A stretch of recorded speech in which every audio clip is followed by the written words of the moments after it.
Hello, so good morning, good afternoon, good evening to all of you. I am pleased to open this webinar as regards the Transhumance initiative ICOMOS launched in cooperation with the State Tourism Agency of Azerbaijan. So thank you very much to being so numerous to this webinar, and so it's officially opened, and I will ask Marcia, please, if you could brief participants as regards technical arrangements before we start. Thank you. Sure, thank you, Gwenaëlle. So good morning, good afternoon, good evening to everyone joining us today from around the globe. Welcome and thank you for being with us today. So before we begin, let me just share a few housekeeping notes. This session is being recorded and will be shared online. Your microphone is muted throughout the session, but you are very much welcome to post your questions, remarks, and notes in the Q&A box at any time during the session. And then we will have 10 minutes for the Q&A session. And if we are unable to answer or react all questions live, we will try to follow up after the webinar, or please don't hesitate to reach us out to our email. I will share it in the chat box. And last but not least, we will share the link to the thematic approach at the end of the webinar, and we'll share this publicly in the upcoming days. And we encourage you to share this within your networks for global approach. So now, without further ado, let's start the session. Please, Gwenaëlle. Thank you. Thank you, Marcia. And I will give the floor to our president, Ms. Teresa Patrício, to deliver opening remarks. Please, Teresa. Thank you very much, Gwenaëlle. Good morning, good afternoon, good evening for some of you probably, ladies and gentlemen, dear colleagues and friends. As president of ICOMOS, it's a pleasure to be with you today, here together with the State Tourism Agency of Republic of Azerbaijan to jointly launch the Landscapes of Pastoralist Transhumance, a thematic approach. This initiative represents far more than a research effort. It is a commitment to understand, to safeguard, and to celebrate one of humanity's most enduring cultural practices. Pastoralist transhumance is a living dialogue between people, animals, and landscapes. It is a system of knowledge that has been refined over millennia and is shaped by climate, ecology, and tradition. It is also a reminder that cultural heritage is not only found in monuments, but in the rhythms of life and the skills passed from one generation to the next. It is found in the landscapes that bear the imprint of human care and nurturing. So in a world facing so rapid environmental and social changes, the knowledge embedded in pastoralist traditions is extremely relevant. And these landscapes teach us resilience, they teach us balance, they remind us that sustainability is not a new concept. It is a wisdom that many communities have practices for millennia. So I will hand over to my colleagues who can speak about this topic more effectively than I can. But before I do so, I would like to express my sincere gratitude to the State Tourism Agency of the Republic of Azerbaijan for its generous support.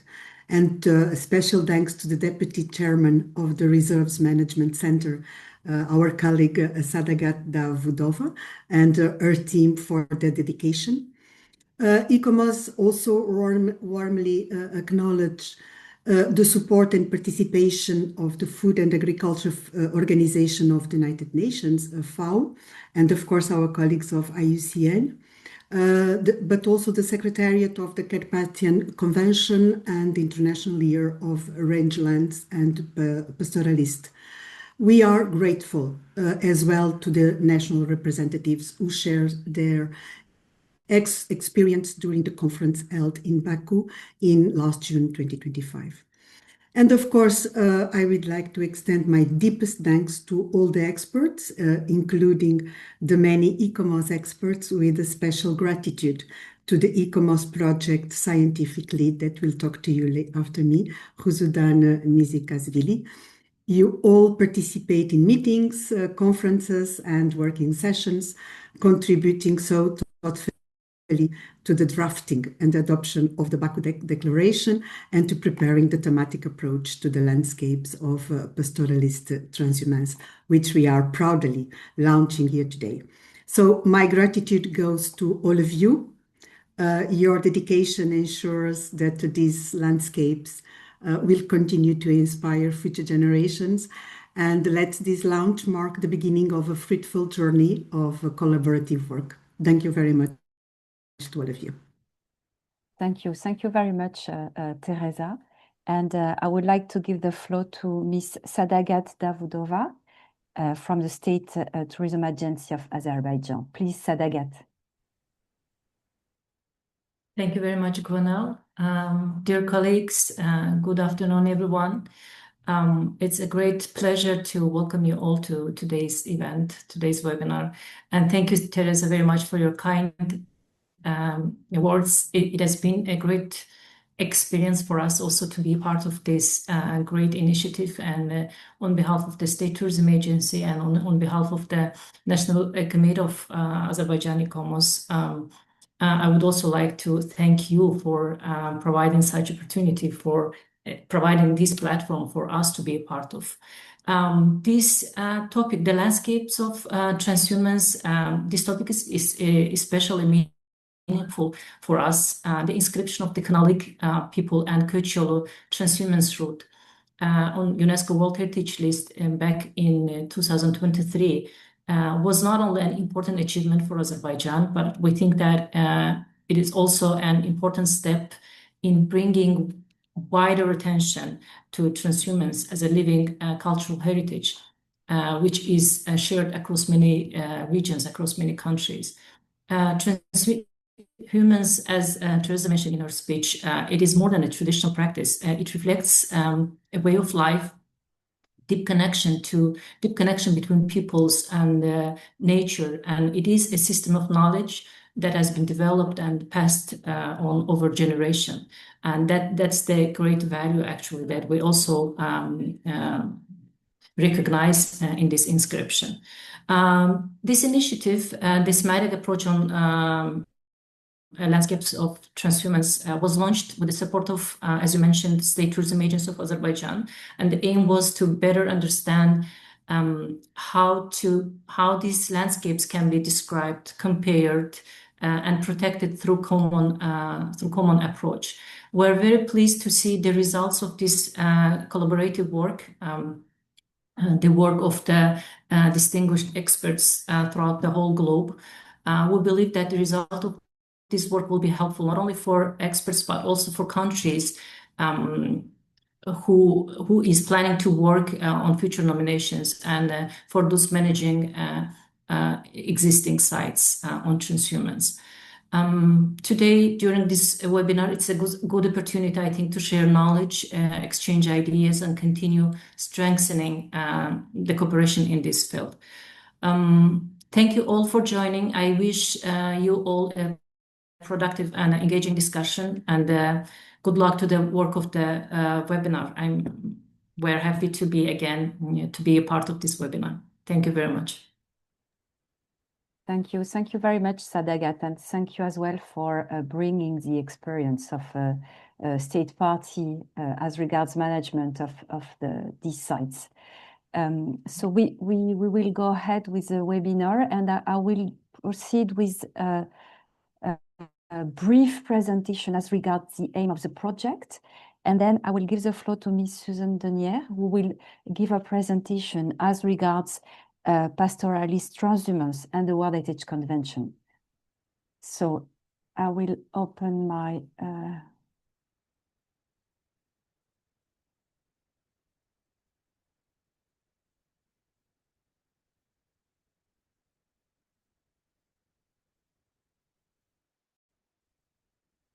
I hope that you can see my screen. You can see your screen, but it's not in presentation mode. Okay. Is it okay now?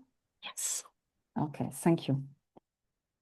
Okay, so it's quite a number of years that pastoralist transhumance properties were nominated and inscribed on the World Heritage List.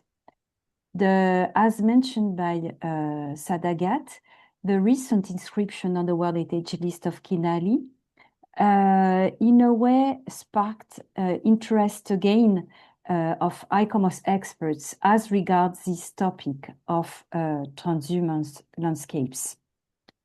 And thanks to their generous support, this project, two-year project, was made possible. This project, the aim was to first contribute to better understanding heritage values of pastoralist transhumance, as well as to build awareness of its contribution to the heritage of humanity and foster international cooperation. Through the development of this project, the methodological approach was cross-sectoral and geographically representative approach. So it means that we try to bring together a multidisciplinary team of experts from cultural heritage, environment, and agriculture domains, so that they helped us to integrate knowledge from various perspectives, ranging from anthropology and archaeology to animal health and grassland biodiversity. The material gathered ensured geographic representation from different biogeographic and cultural regions of the world, from the Arctic to the drylands ecological zones, from Asia to the Americas. The project saw the development of a number of activities and deliverables. So the International Experts Conference that was already mentioned and was held last year in Baku has been pivotal in gathering these reflections. Apart from excellent keynotes and roundtable discussions, the conference posters also provided a wide variety of thematic and regional information. The outcomes of these reflections and discussions were summarized in what we call the Baku Declaration, Declaration on Recognition, Safeguarding, and Transmission of the Heritage of Pastoralist Transhumance. The key messages of the declaration, the insights from the conference discussions, the posters, desk reviews, consultation, and other expert contributions during the project in itself have formed the basis for the thematic approach on pastoralist transhumance cultural landscapes. We hope that this thematic approach document will assist various actors in reaching the objectives set in the Baku Declaration and will foster understanding, documentation, and safeguarding of the heritage of pastoralist transhumance. And with this brief presentation, I will stop now and I will give the floor to Miss Susan Denier, who was a scientific lead in this work. Please, Susan. Thank you, Gwenaëlle. I will share my screen.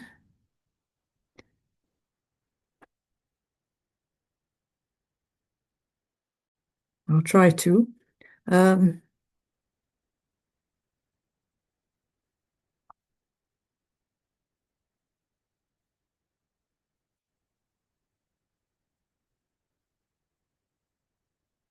Sorry, this is not working.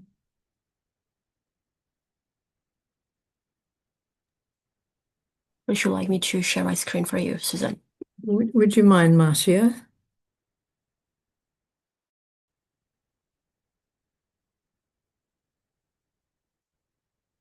Oh, hang on.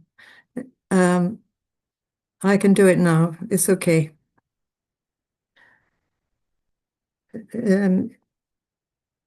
Apologies. Can everyone see the screen? Yes. Thank you.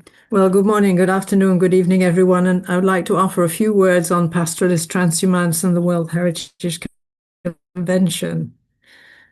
Pastoralist transhumance remains a vital livelihood for some 100 to 200 or even 500 million people worldwide. And as this map clearly illustrates, it covers all regions of the globe. But until now, there's been very little representation of pastoralist transhumance on the World Heritage List. Just 12 sites have been inscribed for outstanding universal values that are precisely related to long-standing ancestral pastoralist transhumance traditions. And of these 12, 8 are from Europe, 3 from Asia, 1 from Africa, hardly an adequate reflection of the global scope of pastoralist transhumance. Comparing this scope with the overall spread of inscribed World Heritage Sites is, as you see from this slide, very illuminating. The widespread scope of pastoralism hardly overlaps with inscribed World Heritage Sites. Clearly, these pastoralist transhumance sites might be seen to have potential to fill considerable gaps on the World Heritage List. But identifying specific potential sites that might fill such gaps was not a primary aim of the thematic approach that we are launching today. Rather, its scope was wider.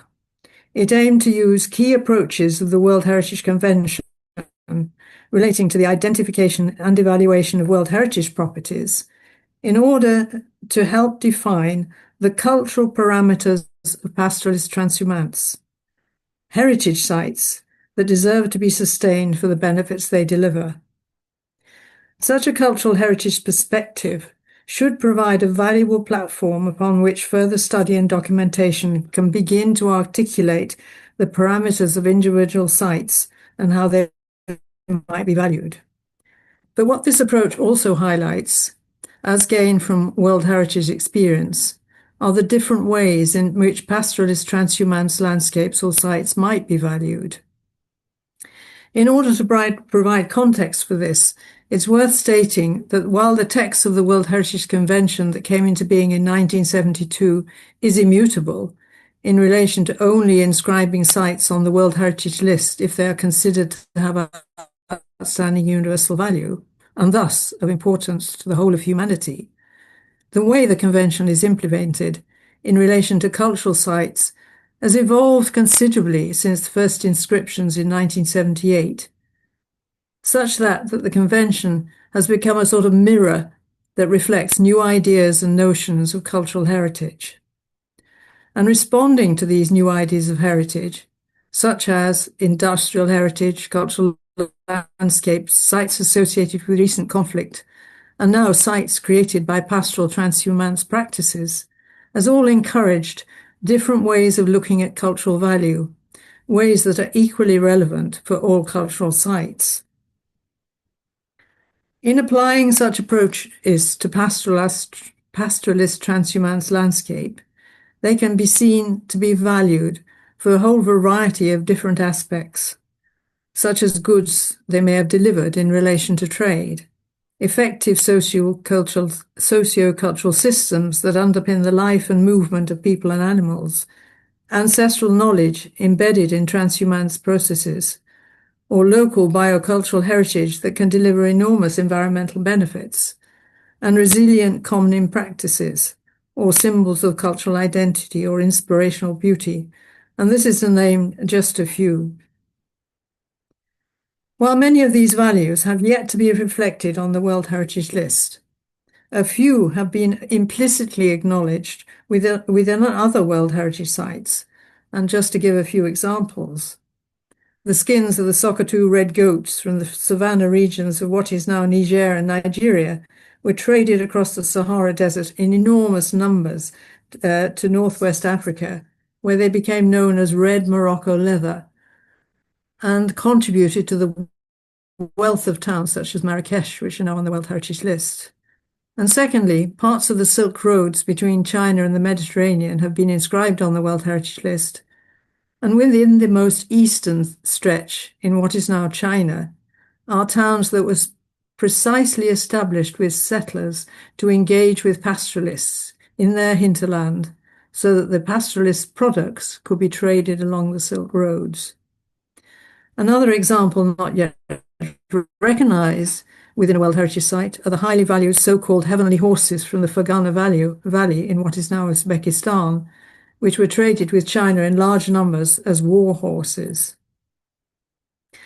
In all these examples, pastoralist communities have contributed in a substantial way to the developments of towns and states. Of the inscribed World Heritage Sites, 3 relate to ongoing seasonal movements of both people and animals, which I will highlight. The 𝗪𝗏𝗀𝗀 cultural and botanical landscape in South Africa recognizes a pastoralist transhumant way of life that has persisted for many millennia over a considerable part of southern Africa and can now be seen as a significant stage in the history of the area, but it only survives in an intact way in this site. What is recognized is the highly beneficial impact of the grazing regimes as well on the rich, diverse botanical landscape of this area. And secondly, has already been mentioned, the cultural landscape of the 𝗪𝗏𝗃 people is a living testimony to long-distance vertical transhumance in the Caucasus geocultural region. And the range of physical features across highland and lowland landscapes illustrates marvelously an adaptation to and smart use of extreme environmental conditions and the resilience of communal transhumance structures which still persist. Thirdly, the cultural landscape of Mehmand in Iran demonstrates 3-phase vertical pastoralist transhumance practices with unusual troglodytic winter housing in the valley. The remaining World Heritage Sites related to transhumance reflect the movement of animals between summer and winter pastures rather than the seasonal movement of people. But nevertheless, the structures within those other sites can still be seen to reflect historical periods when seasonal movements of people still prevailed. In exploring values, pastoralist transhumant sites do need to be understood within their wider context. In many parts of the world, these sites are considered to be remote and isolated. But the reality is that pastoralist transhumants and other mobile pastoralists have hardly ever existed in isolation. They have always been challenged, constrained, or facilitated by outside forces, with their internal structures evolving in response to the outside world. Customary institutions have thus not just been inward-looking, but have been a vital part of communication, collaboration, and negotiation with the wider political environment. So in exploring value in these sites, it is crucial to understand which aspects might be outwardly linked to broad historical, social, and economic parameters, but also which aspects remain inward-looking and part of community identity. In summary, pastoralist transhumance has evolved as a sophisticated strategy for optimizing production and sustainable use of natural resources based on what might be called ancestral knowledge transmitted through generations and balancing internal and external forces. These systems undoubtedly have inbuilt resilience, but there is a limit to the degree of change they can accommodate. If they are to remain resilient, they need to be accepted as part of a 21st century world. They need to be integrated into spatial planning and heritage policies, and they need to be better articulated so that the many benefits they deliver can be well appreciated. It is hoped that this thematic approach will be seen as offering support to professionals and authorities as well as communities to address these challenges, but that it might also provide a platform upon which the potential for still resilient sites might be submitted for World Heritage evaluation and could be explored. Meanwhile, the UNESCO World Heritage Convention can offer a much-needed framework for promoting the value of these landscapes shaped by pastoralist romance at an international level. Thank you very much. Thank you. Thank you very much, Susan, for this presentation and setting the scene on how the 𝗿𝗍𝗀𝗀 Convention might be a useful framework in terms of recognition of these sites. I will give the floor now to Rusudan, please, so that you will present us the outcome of the project. So please, Rusudan. Thank you, Gwenaëlle. I will share my screen.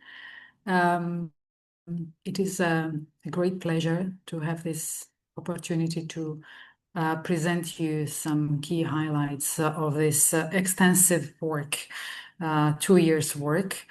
I will try to be concise, but as the document is really voluminous, it will be quite difficult to fit in the 20 minutes. So I will read most parts of the text. Apologies for that. I would like to start with thanking all those people who contributed to this 2 years work, the core expert, the desk reviewers, the keynotes and conference discussants, the poster authors, and all others who responded to our call for cooperation. As it was mentioned, transhumance has been the subject of recurrent expert discussions. Let me put this in the presentation mode. Also reflected in some World Heritage nominations. And these previous works served as an important resource for our team to move forward with integrated cross-sectoral analysis. The document sets out the key characteristics, as it was mentioned, and parameters of pastoralist transhumance with an insight into its history and early developments, human-environment interactions, governance traditions, socio-economic and political organization, main challenges and global support, as well as the recognition of its heritage values. The document also gathers the rich evidence of pastoralist transhumance from all over the world. However, due to the sheer volume of this information, it was decided to feature only regionally and thematically representative selection of the cases in very concise text boxes. So I guess this is also something to work in the future. The project made it possible for us to come up with a definition for the pastoralist transhumance.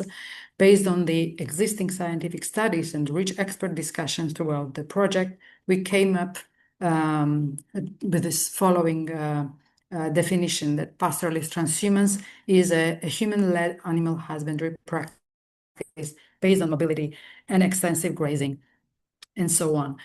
In defining the pastoralist transhumance, the seasonality of movement of humans with their grazing animals between the defined grazing areas is the key. This is the strategy for ensuring long-term feed and water availability and ecological regeneration within and across the territories of seasonal movement. Pastoralist transhumance can be traced back to the domestication of wild grazing animals in the early Neolithic. The domestication was also a learning process, how to breed, rear, and herd animals. Often, human-led mobility followed and imitated the mobility patterns of wild grazing animals. There is a subtle transition between hunter-gatherer and early pastoralist behaviors, and these practices have continued to coexist throughout history. Pastoralist transhumance has often formed part of multi-resource subsistence and has maintained symbiotic relationships with other economic systems, such as farming and foraging, until the present day. Such integration was largely made possible thanks to the seasonal mobility of herds, which took advantage of marginal and fringe landscapes, freeing up space for crop cultivation and other uses of land near to home bases. Transhumance landscapes are the channels for the formation and interchange of human values over millennia, studies provide evidence that long-distance pastoralist transhumance and nomadic herding were important for regional interactions between cultures and the exchange of materials, knowledge, and know-how. Certainly, this has not always been a peaceful cohabitation. Conflicts between communities occurred and have been recurrent. Settling these conflicts and facilitating access to resources while maintaining economic benefits and healthy ecosystems required smart governance responses. Transhumance communities developed diverse socioeconomic and political institutions ranging from more egalitarian to more hierarchical forms adapted to the seasonally mobile way of life. Historians attest that the mobility-based socioeconomic and political institutions of early pastoralists contributed to shaping the political geography of many areas in the world. The division of complex and dynamic pastoral landscapes into feudal estates and military administrative units ensured socioeconomic benefits, but also comprised ecologically diverse zones suited for different types of livestock and seasonal herd movements. The availability of natural water sources, together with the variety of seasonal pastures, historically determine the boundaries between different communities. These boundaries can be traced back in the present administrative divisions, even today, even where transhumance has long been abandoned and disappeared from landscapes. At the community level, customary governance institutions have been very important. They would make decisions on important aspects of communal life, including the organization and timing of movements, the allotment of pastures, seasonal camping arrangements, negotiating rights of way, and seasonal access to pastures. Transhumance corridors were codified in many ancient political entities throughout history. These ancestral routes stretch across diverse political and administrative boundaries today. While in some regions cross-border mobility is still possible based on bilateral and multilateral agreements between countries, in other areas transhumance communities had to find alternative routes and pastures and abandon their mobile way of life. We can see that material imprint of pastoralist transhumance on landscapes often appears ephemeral and less pronounced. And these subtle patterns are commonly recognized only by holders of indigenous knowledge, or it requires highly skilled, specialized studies to understand these traces. Today, it is widely acknowledged that since prehistory, pastoralist transhumance has influenced natural environments, changing plant cover and distribution, biodiversity, and entire ecosystems. For example, in alpine areas, lowering the timberline is attributed to regular grazing by domestic herds. Changes of forest cover and animal grazing have also led changes in soil profiles, activating of slow processes and other ecological changes. Transhumance has also influenced biodiversity through long-distance seed dispersal, and even the domestication of certain plants can be attributed or is attributed to transhumance via animal ingestion, which produced these grain plants in dense stands. The need for mobility has conditioned the preservation of vast and largely unfragmented landscapes. Constraining mobility or disruption of the traditional resource management system has often led to negative impacts on the environment: overgrazing, deforestation, soil erosion, compaction, the spread of invasive species and diseases. Transhumance is also viewed as competing with wildlife, but often the opposite also proves to be true. The deviation from an abandonment of traditional transhumance may impact the historically established ecosystem balance and result in the degradation of rangelands by shrub encroachment, increased wildfire risk, the loss of habitats and biodiversity, and other ecological consequences. We suggest that transhumance can be seen as an optimally framed response to take advantage of the environmental conditions, geography, and geomorphology, allowing for economic benefits while maintaining healthy ecosystems.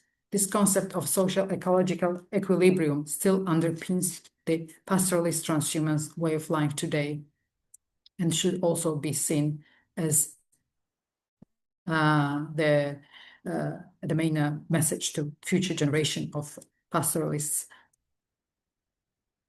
So it was already mentioned that transhumance is represented in almost all areas in the world. Early pastoralism is commonly associated with the historical heartlands of the domestication of grazing animals: the Near East, the Indus Valley, East Asia, the Andes in South America, Central Asia.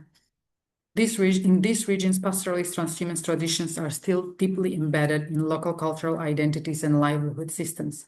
In some other parts of the world, like Australia and North America, pastoralism and transhumance have been introduced in a relatively recent past with the European colonization. In South America, the colonization resulted in the decline of local indigenous ways of pastoralist transhumance and endemic species of domestic grazing animals. The decline of endemic hardy breeds and local genetic varieties has also been the case in Africa and other parts of the world, related to globalization and industrialization of animal husbandry. So earlier I mentioned that seasonal mobility is the key defining aspect of pastoralist transhumance. This is a phenomenon that relies on multifunctionality, diversity, and flexibility. These features have shaped the social and governance structures, production strategies, cultural identity, and value systems, as well as human settlement patterns, water management, agricultural use of land in related areas. A common feature of transhumance social arrangements is the inherent collective approach to governance and resource management, involving the engagement of the entire family and the community. So these defining characteristics can be manifested in various material features: landscapes, of course, migration routes and pathways, which can be vertical from lowlands to highlands, or horizontal from dry to humid areas, seasonal and rotational use of rangelands and their division for different types and ages of animals, driven by the need to graze each plot of land at the optimal time, reserve pastures for extreme situations, infrastructures along the routes, ending pastures and rangelands, such as corrals, watering and disinfecting stations, water sources and reservoirs, temporary and base settlements, sacred places and places of worship, places of trade, festivals and gatherings, agricultural land uses, crop and hay cultivation, and as well as land-raised breeds. I think all these statements affirm what was said earlier, that transhumance landscape and places are of great historical and cultural value as material evidence of these traditions, knowledge, identities, and systems. The pastures and rangelands have become symbols of cultural identity, and indeed they are valued for their inspirational beauty. At the core of transhumance cultural values are the moral principles centered on shared effort. The ancient practices of commoning resources, sharing risks, responsibilities, and the fruits of cooperation shaped the worldview of transhumant communities. They have forged distinctive social structures and ways of dividing labor by gender, age, status to manage seasonal migrations, which often involved splitting of households. Deep respect of elders, engagement of youth, and highly valued roles of women and girls are part of these social structures. We can recognize the manifestations of these worldviews, the deep knowledge of nature and universe in all the material forms mentioned earlier. The pastoralist transhumance landscapes are also becoming valued for the plurality of ecosystem services and their contribution to agrobiodiversity, which I hope our core experts will also mention afterwards. It goes without saying that transhumance provides economic benefits and food security for millions of people worldwide. So, yes, the values, but also challenges It is a very resilient practice that's we've been discussing a lot throughout the project, but unfortunately, it also faces global challenges, which local communities alone cannot handle. The fragmentation of the landscape, for example, restrictions to cross-border mobilities have led to traditionally transhuman communities to abandon their ancestral way of life. Factors like food industrialization and loss of economic interests in labor-heavy practice of transhumance facilitate rural to urban migration in many remote regions in the world. Resulting abandonment threatens not only the material heritage of transhumance, but also the ecosystem balance locally. In other areas, we see excessive use and overexploitation caused by an unsustainable number of animals. This can be caused by conflicting land uses and restricted access to routes and pastures, but also by shrinking resources due to the climate change and environmental hazards. Fortunately, the attitudes are changing, and pastoralist transhumance is gradually becoming part of broader policy debates concerning food security, sustainable pastoralism, regional integration, and the recognition of traditional pastoralist livelihoods as vital components of biocultural heritage and agrobiodiversity. Stronger recognition of herders' rights is also an emerging trend. There is also a positive shift in nature conservation policy and legal frameworks. Many states are now forming partnerships to support seamless cross-border mobility of transhumance herders. Seasonal transhumance routes are now legally protected as public rights of way in many countries. They are also recognized, valued, and often celebrated as cultural heritage. So there are many different concrete actions, and I will not go into these details. I think it suffices to say that recognition of 2026 as an International Year of Rangelands and Pastoralists by the United Nations already demonstrates the raised awareness of the values and benefits of pastoralist transhumance.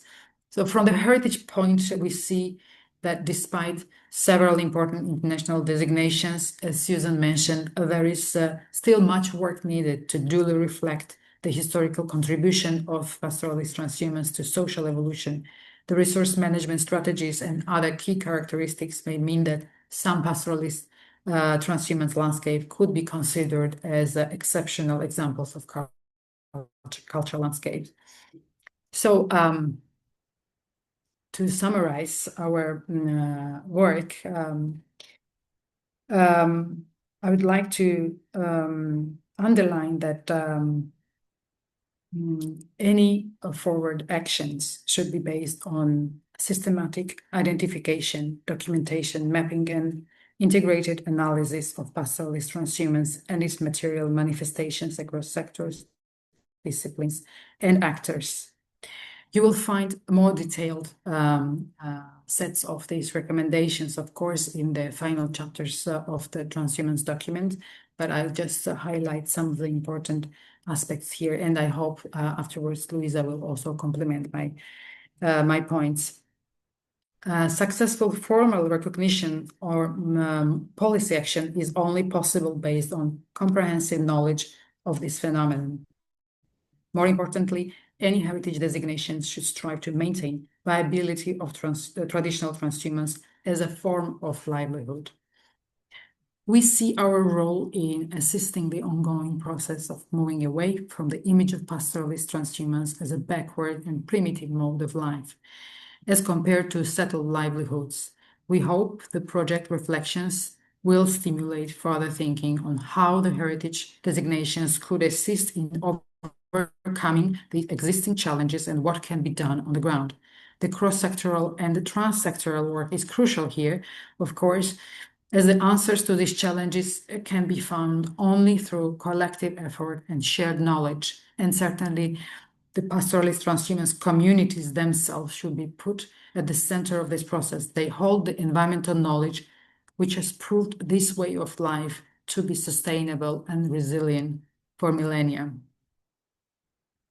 This is all in a nutshell, and we hope our humble contribution will assist in better representation of transhumance landscapes in the heritage fora, but also improved quality of life of the transhumance communities across the globe. Thank you for your attention. Thank you. Thank you very much, Rusudan. And as you said, we encourage all of you to go through this very interesting document. The link to download it will be made available at the end of the webinar. We are going now to have a slight exchange discussion with our core experts. And Rusudan, I will leave you to moderate this session, please. Thank you. As I mentioned, we were not alone in this journey, and we were assisted by a number of experts and quite a large number of people, experts from different disciplines, but there were some of them, core experts, who've done most of this hard work. So it's my pleasure to give the floor to Ms. 𝗖𝗄𝗃, anthropologist and archaeologist, who is a senior researcher and who's contributed to shaping a lot of ideas around the history of transhumance in our working process. Claudia, please, the floor is yours. Thank you very much, and I was honored to be part of this project. As Rusudan said, pastoral transhumance has had considerable impact on landscapes for long periods of human history, and it can be traced back to the Neolithic period in 5000 to 4000 BC in Europe, and 7000 BC in the Near East, as well as its antiquity in Africa and the Americas. So one of the things I think is very important for the future is mapping the pastoralist transhumance landscape. And through satellite imagery and geographic information systems, and even the practice of placing geospatial tracking on livestock itself, we can document transhuman mobility and its landscape impact. Sophisticated mapping overcomes the fallacy that such landscapes are disappearing, ephemeral, and not essential to world heritage. We now have modern archaeological methods that can analyze the contents of pastoralist transhumance sites, sites such as corrals, shelters, tents, folds, shrines, and funerary monuments.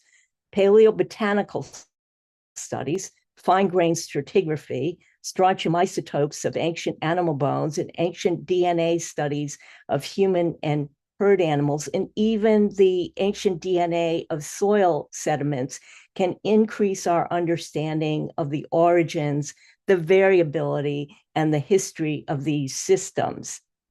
Pastoralist expertise regarding animal breeds, veterinary practices, parasites and diseases, medicinal plants, and human environment interactions is documented in archaeological and historical records.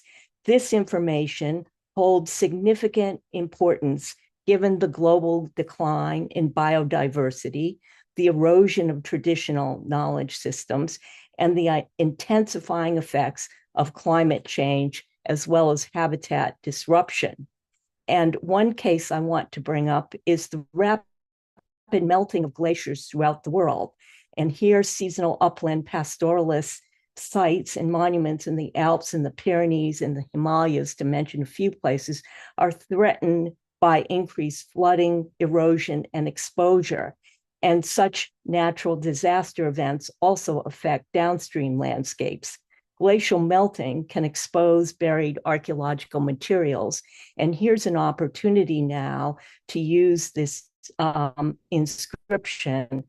We're thinking about the effects of glacial melting, which uncovers artifacts, sites, and monuments. And in closing, I am really pleased to participate and honored to have participated in this 2-year initiative. And I wish to thank Rusudan and all the organizers. Thank you. Thank you, Claudia. Our next speaker is Eric Tempong Jones. Eric, will you be able to say a few words. Eric is a senior researcher, senior research fellow of Ghana University. He's an animal scientist and specializes in pasture and range management. Please, Eric, the floor is yours. Thank you, Rusudan. The project has revealed the importance of pastoralist transhumance globally. The practice is a means of livelihood for many tribes globally. So the challenges faced by this livestock production system actually need to be well understood and addressed. And this is what this study or project sought to do. The benefits of pastoralist transhumance, which can be categorized into three: economic, socio-cultural, and environmental, far outweigh the challenges.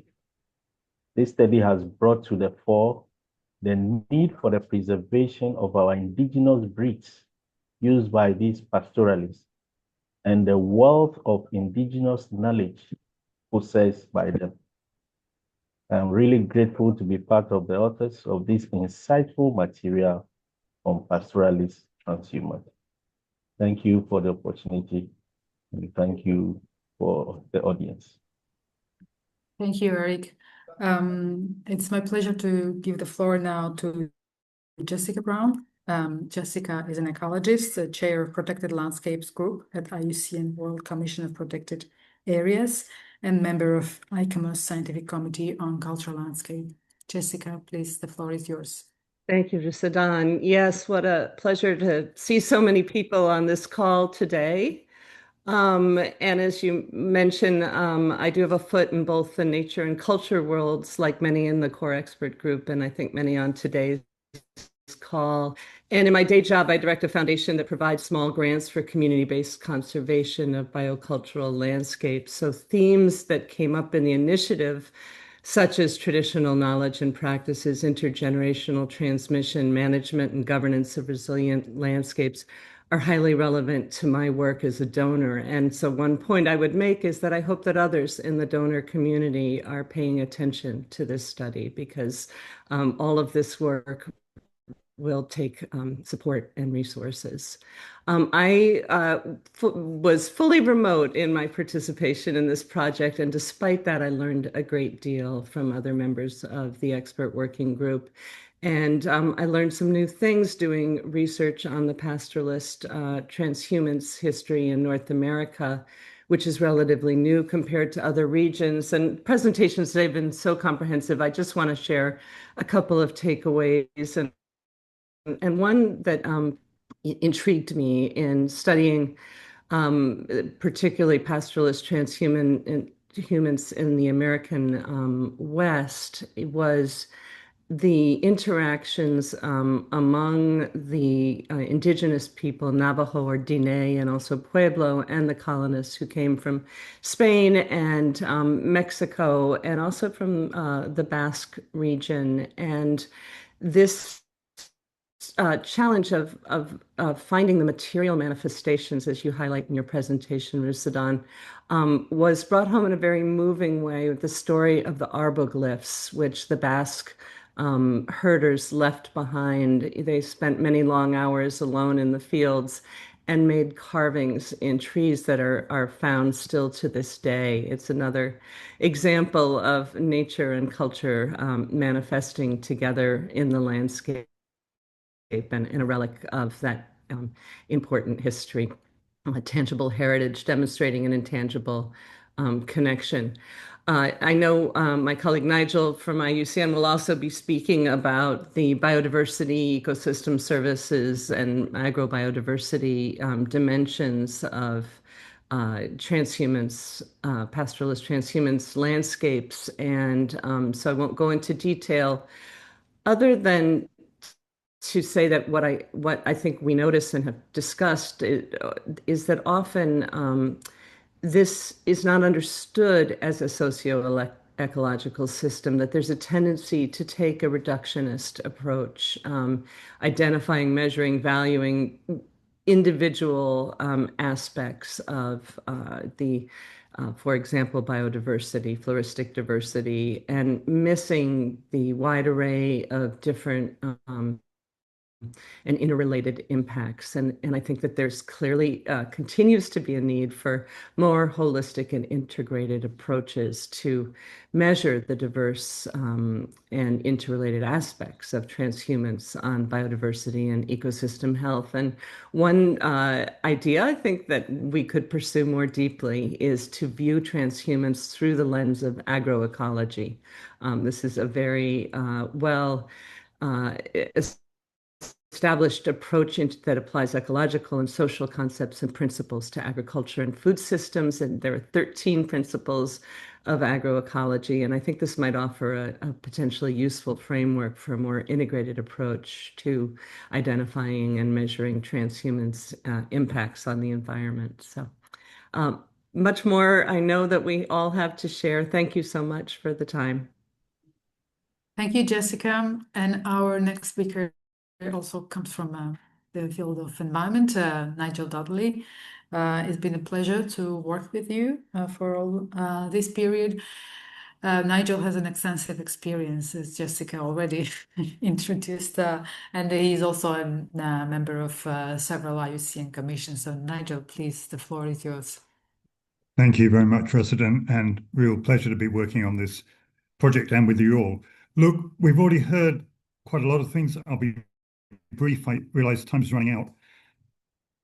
Grassland is one of the richest natural grassland is one of the richest ecosystems we have, very rich in biodiversity, ecosystem services. Most of it is used often by pastoralists, transhumant pastoralists. If the management's good, then it works very well.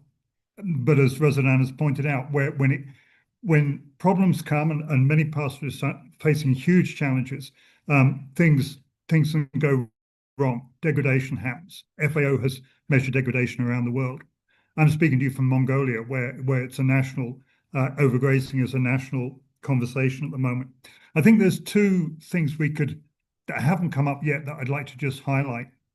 One is that World Heritage has the opportunity and to some extent has already shown that we can integrate conservation and pastoralists. There's been some quite exciting work in natural World Heritage sites, working with pastoralists, making them part of the whole management process. So I think it's a really good laboratory and we should build on that.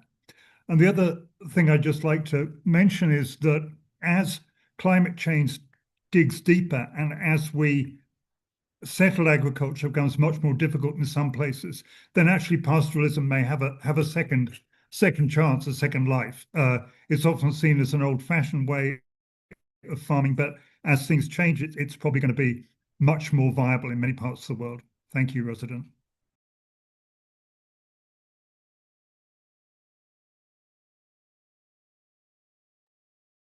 You are muted, Rusudan.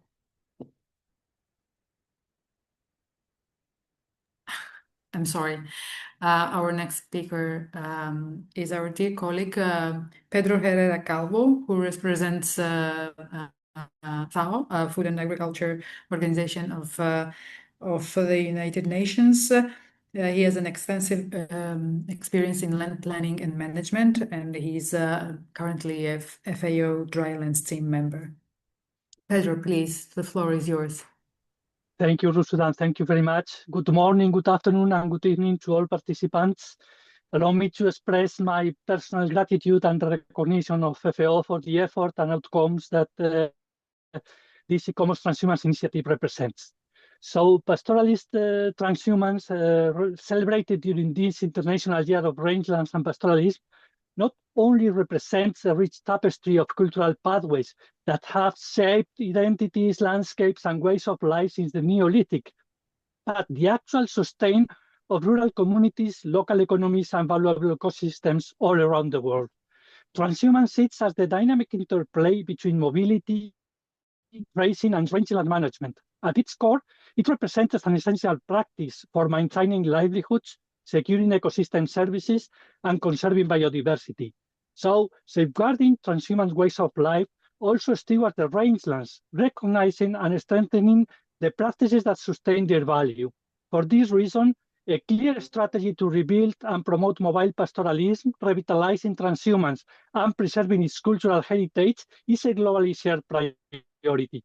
Transhumance also offers powerful lessons for a rapidly changing world. Pastoral communities are already navigating global trends, such as land degradation, invasive species, changing land uses, urban expansion, displacement, and extreme climate events. Their flexibility, multifunctionality, and advanced capacity of adaptation enable them to face extremely challenging conditions. These hard-earned skills can inform how other sectors and landscapes adapt to similar pressures like climate change. So protecting transhumance and its cultural heritage is a forward-looking choice to also preserve practical strategies for resilience and sustainability. In this way, FAO has supported for years mobile pastoralism and sustainable rangelands management in ways quite aligned with the outcomes presented here. FAO collaborates with different stakeholders through ambitious programs such as the Pastoralist Knowledge Hub, the globally important agricultural heritage systems, or the Committee on Forestry Working Group on Dryland Forest and Agro-Silvopastoral Systems, which works on policies, practice, and integrated approaches to dry rangelands. Besides, FAO is leading the International Year of Rangelands and Pastoralism, supported by a wide civil movement represented by the Global Alliance with the same name. Together, we have promoted hundreds of different activities and events celebrating pastoralism. We invite all of you to attend these events, and the events that are near you, to promote your own events and register them in the official IYRP websites, and to join us in the different international gatherings, like the Youth and Innovation International Gathering on Madrid next 8 to 11 of April, where Rusudan will also present today's approach, the International Women Pastoralists Gathering in Kathmandu in May, or the Global Gathering of Pastoralists in Mongolia in August in this year, 2026. Thank you very much.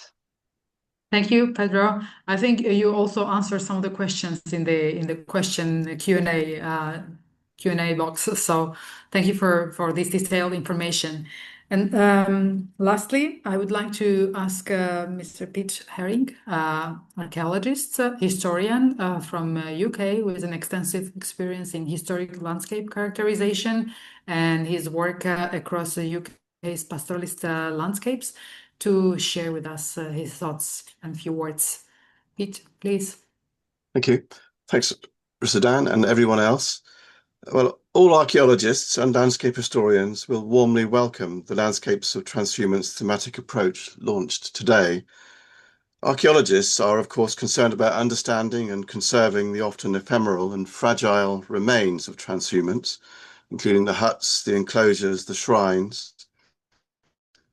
Landscape historians, or characterizers, are keen that transhumance's contribution to the fabric and character of landscape is fully appreciated.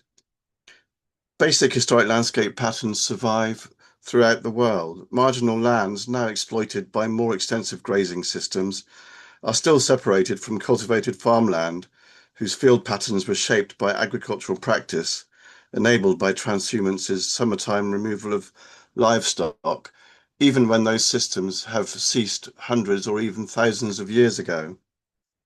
Transhumant settlement patterns and routeway systems also survive through a form of cultural inertia and are only understood by understanding the transhumance.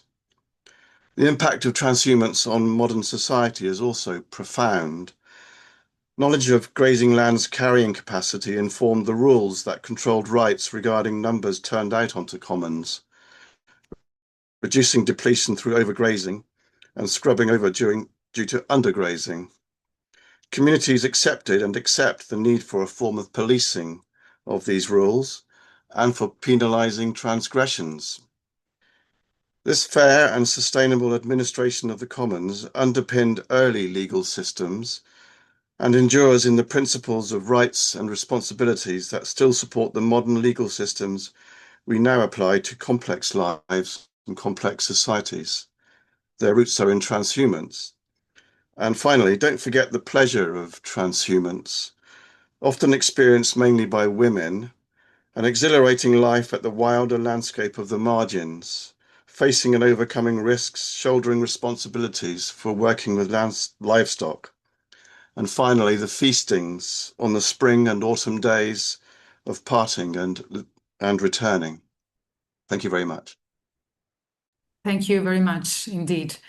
So with this, there were other experts with us who couldn't attend today because of the time difference or because of the health issues. So we close this expert session here, and I turn my attention to the Q&A box, and thank you all who posted your questions, which are very interesting. We will try to perhaps, if time allows, answer all of them, or if you will not be satisfied by the response, we can continue exchange over emails or maybe in the chat box also. So the first question, or perhaps it's more like a suggestion for collaboration, comes from Mr. Pablo Dominguez, a researcher, and he proposes whether we consider including pastoral commons in our strategy to promote and protect the living natural and cultural heritage of transhumance. I think we touched upon the subject of commons throughout my presentation, but also some of the speakers mentioned the subject, and indeed this is a very interesting and important aspect of transhumance way of life. It is part of the document as much as the framework allowed to include this, although of course it will be excellent to continue work in the future specifically on this aspect. So yes, we are happy to exchange further on the topic, Pablo, and please reach out, and it will be a pleasure to communicate. If any experts would like to add to my response, please feel free to intervene. And then we have a next question, which I think Pedro largely answered. The question is, what kind of support networks exist for families involved in animal husbandry of rare breeds? And I think Pedro listed the number of FAO's networks, including the Pastoralist Knowledge Hub. There is also the World Alliance of Mobile Indigenous Peoples and many others, which I think will be very helpful for anyone reaching out for support or trying to find like-minded people across the globe. We have a question. Just a minute. Okay, now it keeps increasing, so I'm sort of losing some of them. There was a question about conflicts. I believe it was an interesting question, how the conflicts are being dealt, and it kind of reminded me of a very interesting practice adopted by ECOWAS protocol, and this is a protocol by the cooperation cross-border agreement of West African countries on transhumance mobility, which uses, for example, the arbitration commissions comprised of herders, farmers, and government representatives, who are endorsed to judge the conflict. So whenever the conflicts emerge between different users over the access to resources, if that's what was the question about, and I think my interpretation was correct. And then there was a very interesting, again, I'm losing this thread, but there was a very interesting question by Ioana Baskerville. How does this thematic initiative overlap with and I lost it. Supports and complements the recognized element of transhumance as intangible cultural heritage inscribed under the 2003 convention. Well, Luisa, would you like to answer this question? Well, I think it's very interesting, and the synergies between the conventions is being pursued by UNESCO, while keeping in mind that each of these conventions has its own specificities. So there might be general synergies to ensure that we look at intangible aspects when we are focusing on tangible sites on one side, and the same could be when it comes to the listing of intangible heritage, taking into account of the territories where these intangible manifestation and practices take place. Not in all cases we can have both intangible and tangible recognition. It really depends on whether either the practice, the intangible manifestation, fits into the framework of the intangible convention on one side, and whether sites that might be related to exceptional intangible manifestation by themselves are able to fit into the framework of the World Heritage Convention. So I think the synergies between these two conventions is not just having double designations all the time, but having in mind the importance of the tangible when it comes to the intangible convention and the listing of the intangible, and allowing spaces and places to be continued to used for this manifestation, and on the other side ensuring that management of World Heritage properties recognized of outstanding universal value for the impacts of transhumance are managed in a way that this practice continue to be practiced and communities continue to thrive. Maybe Susan Danier might also have some comments to share about that.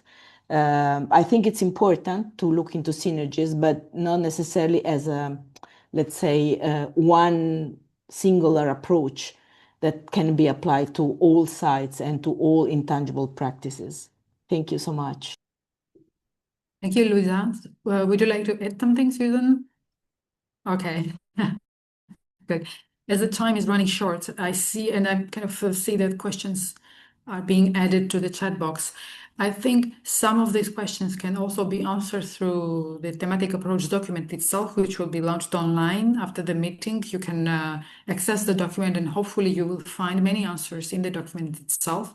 And also, I would like to mention that as Susan introduced the framework, our main objective was to set this approach to understanding of transhumance pastoralism as heritage, its values and benefits, but some of the very detailed aspects like about specific solutions or management techniques, these are not part of this project, as 2 years was not enough to cover all the subject into sufficient details. But that's where we launched this approach to encourage and call for the actors to kind of continue this work. And I hope there will be a lot of further studies on the topic inspired by this document and also by the International Year of Rangelands and Pastoralists. And with this, I would like to pass the floor to Luisa for another short presentation, which will sort of also wrap up our discussion, as she will be speaking about the ways forward and presenting the perspectives which are summarized in the Baku Conference Declaration, which was launched last year in the framework of the project. Luisa, thank you very much, Rusudan. Actually, in fact, rather than a presentation, I would like just to share with you the experience that we've made with this Baku Declaration, which is a document as the meaning in the moment in which it was prepared, because for us it was a sort of way to take stock and to try to organize the multiple ideas that were coming out from contribution in writing during the conference. And it was important to frame all the richness in a way that could be helpful for the team, the project team, to as a sort of roadmap to finalize the project and to really populate the thematic approach. So if you look at the structure of this document, is very much similar in a way to what Rusudan has explained and to the thematic approach itself. It also wanted to be a call for action, something that could be shared beyond our group. This was an ambitious project, but still, it's just a very tiny project compared to the scope of the theme of how we can address not only recognition, not only documentation of the heritage, the multiple aspects and forms of heritage related to transhumance, but also the recognition, the supports that can be provided to this form of life and long-lasting cultural tradition that actually has underpinned civilization over the millennia. So we have tried to gather this in the form of recommendation, and we have 15 kind of recommendations that are thematically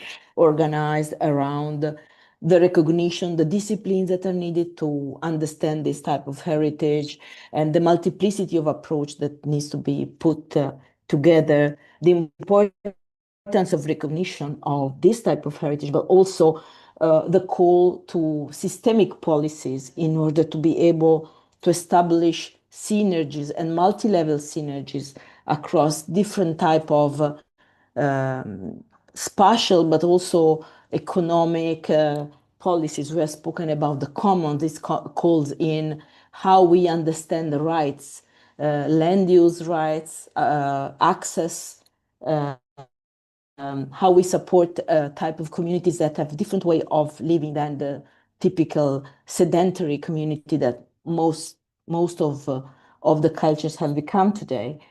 So how we can provide support to the transmission of this culture, and the transmission of this culture is also related to the thriving of this socioeconomic system. I would say that it's a document that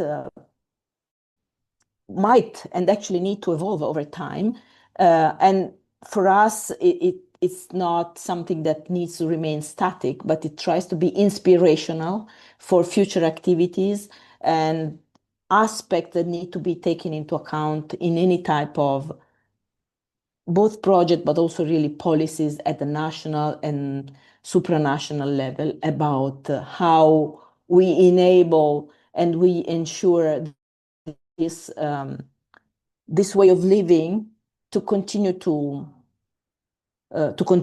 and to thrive, possibly because we recognize the value and the contribution and the benefits to the environment and to the diversity of culture. So I would say the Baku Declaration has played multiple functions for us, and it is shared with everybody humbly as a source of inspiration for future actions. We know that ICOMOS alone, even with the state tourism agency who has generously supported us, cannot resolve in a way all the issues but we wanted to, let's say, go back and attract attention to the importance of this type of heritage and living heritage. Also with designations at the international level, but not just thinking about designations, but more importantly, designation should nurture, and I think this was the philosophy of 𝗿𝗀𝗁𝗁 at the beginning, that the idea was to attract attention, world attention around heritage that is important to all of us because it helps to thrive and to be a better world, let's say. So I think this is the effort that we made through this declaration and through the work that we have been doing with so many new experts and people and human beings that we have encountered through this journey that was not just enriching professionally, I would say. I hope Rusudan and my colleagues share that it was an amazing human journey as well for us. And okay, it was not really an expert synthesis of the Baku Declaration, but I think you had so many other experts speaking before me, much better. I wanted to share more the human dimension that I think is always important in projects to really be inspirational and to be continued. Thank you so much. Thank you very much, Luisa. Indeed, this human approach was very much needed at the end, as we are drawing towards the end of our webinar. And now I would like to invite again Sadagat and Gwenaëlle for any wrap-up thoughts and sharing their remarks, final remarks for today. And as for the questions, because I see that there are more questions posted in the chat, I will come back to some, and I recognize some of the names. So we will write the responses, and don't think that we don't follow the questions, but we will write the responses by email, and we will reach out, or please reach out over the email. So yes, Gwenaëlle, please, the floor is yours. Okay, thank you. Thank you very much, Rusudan. And maybe to echo what Luisa said on Baku Declaration, these thematic works that ICOMOS is doing goes in, well, we try to cover some topics where we consider that there is a gap on the World Heritage List, that they are deemed for recognition. And we try through this work to give some light and some light on specificities of these sites and the importance to protect these sites. So I would like to thank all those experts that contributed to this transhumance document. This is quite important. I hope this will raise interest in terms of national government policies to enhance protection of these sites. In terms of way forward, I hope ICOMOS could further work on this and maybe more towards a kind of some guidance within the World Heritage Convention as regards potential nominations for these types of heritage. So thank you very much for all your contributions and the work, because this has helped, I think, to set the scene of the parameters, the challenges that needs to be taken into account when we think about protecting such a type of heritage. So thank you very much to all of you, and I hope we will be able to have other cooperation through another initiative. Thank you. Thank you, Gwenaëlle. Sadagat, would you like to add a few words in closing? Yes, just a few words. I don't have. Thank you very much, first of all, for the very interesting presentations. Thank you to our speakers and all the experts for their insights. I don't have much to share on the content of the thematic approach, but in general, it was again for us also very interesting experience to be part of this project, and Baku remains open for further collaboration for this project, for this initiative, maybe in the future for in some other directions. Yes, thank you again. Thank you, Rusudan and Luisa, for your great work. Thank you, Gwenaëlle, for the overall management of this project. Yes, and we also hope that we will continue the collaboration in some other platforms. Thank you very much. Thank you very much. Thank you all who listened carefully, who posted questions and who posted in the chat. Okay, let's hope. I always say, like, we are transhumant, all transhumant in a way. After learning the core concepts of this tradition, I feel myself also like a transhumant person. So I wish you a good and safe journey, all of you, and hope to meet you again. Thank you. Bye-bye. Thank you. Thank you. Bye. Bye-bye. Thank you. Bye. Cheerio.